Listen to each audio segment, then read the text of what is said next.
In 1 hour from now, this man, Javonte Higgins, is going to be formally charged with shooting and killing David and Vivian Bauman in the kitchen of their Kentwood home. Just a few hours ago, investigators and family came together to update the case in a news conference that we carried live for you at woodtv.com. We first broke all this last night at the 5 o'clock newscast, and since then we've been able to get our hands on more information for you, and we are tackling the new developments with team coverage today.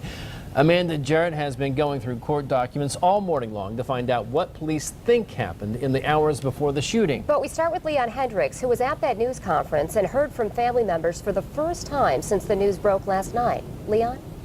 Yes, Brett, Emily, good afternoon. The news conference, we heard from the chief assistant prosecutor who will be bringing charges against this suspect. We heard from the police chief here, but they really weren't releasing many new details about the case. The most compelling and emotional part of the whole thing this morning came when one of the Bauman's family members took the podium and started talking about the loss they've suffered. They also put a big emphasis on thanking the Kentwood Police Department for their continued investigation as the process now continues to move forward. I'm confident that we've done a good job, and that will be evident in the trial process. A confident police chief, as sure as ever, faced the public for a moment that he and the community have been waiting for quite some time, to announce murder charges in the case that's captured the community's attention. An elderly couple, David and Vivian Bauman, murdered in their Kentwood home in the middle of a January night, taken away from their family, some of the people who attended today's press conference. Our lives have been changed forever. Mother's Day will never be the same again. Father's Day will never be the same again. But today is a day that they too have been waiting for through countless delays from an uncooperative suspect. We're one step closer now to justice for Mom and Dad.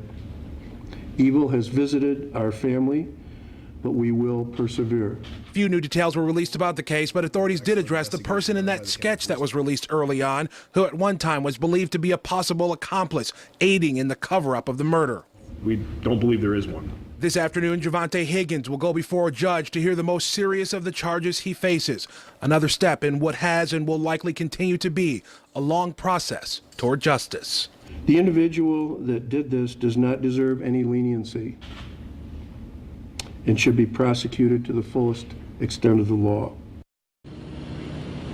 And that process beginning now, of course, with the arraignment. The judge will read Javonte Higgins, the charges against him. Of course, in past proceedings, we've seen that he's been uncooperative. We'll see if anything to that nature has changed here at the Kentwood Justice Center.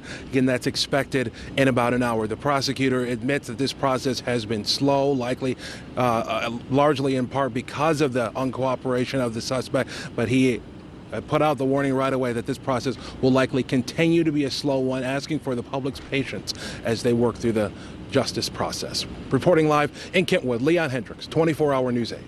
Thank you, Leon. And we are digging deeper into the court documents this noon, detailing events surrounding the night that the Baumans were killed. 24-Hour News 8's Amanda Jarrett got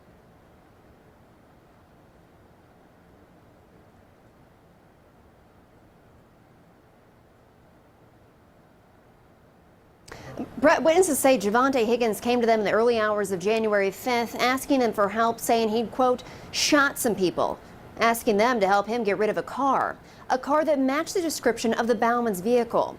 Now, this affidavit we got our hands on this morning outlines what may have happened in the hours before and after the Baumans were killed. Here's what we know. Just after midnight on January 5th, witnesses claim in this affidavit Higgins was watching TV, then had a friend's girlfriend drive him to a few places, ending up at Woody's Bar in Wyoming. That's when witnesses say Higgins put a hood over his head, walking towards the bar.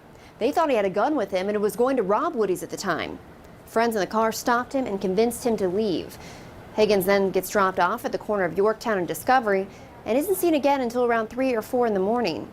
That's when he returns to the friend's apartment saying he had, quote, just shot some people and didn't know if they were dead, asking them to help him ditch their car. That friend said no. Higgins allegedly then asked another friend to help him, saying, quote, this is serious. That car he allegedly wanted to get rid of was the Bauman's car. Police believe Higgins later doused the car with gasoline and set it on fire at another location.